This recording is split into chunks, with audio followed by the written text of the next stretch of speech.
মুর্শিদাবাদে যাচ্ছে 5 company CRPF এবং এক্ষেত্রে সিআরপিএফ এর যে র্যাপিড অ্যাকশন ফোর্স সেই র্যাপিড অ্যাকশন ফোর্স যাচ্ছে এই মুর্শিদাবাদে।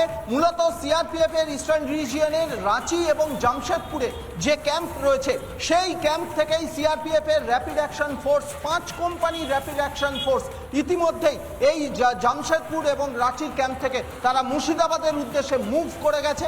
তারা মূলত শামশেরগঞ্জ এলাকায় যাবেন এবং সেখানে প্রশাসনের সঙ্গে প্রথমে কথা বলে তারপরেই ডিপ্লয়মেন্ট হবে। অর্থাৎ গতকালে যে আদালতের নির্দেশ, কলকাতা হাইকোর্টের যে নির্দেশ, সেই অনুযায়ী সেই নির্দেশ আসার পর গতকাল সল্টলেকের যে আইজি অফিস সিআরপিএফ এর সেখানে আইজি অফিসে আইজি সহ আধিকারিকরা বৈঠকে বসেন এবং তারপরেই সিদ্ধান্ত হয় সিআরপিএফ এর যে র্যাপিড অ্যাকশন ফোর্স রাঁচি এবং জামশেদপুরে রয়েছে সেখান থেকেই 5 কোম্পানি সিআরপিএফ এর র্যাপিড অ্যাকশন ফোর্স তারা মুভ করছে।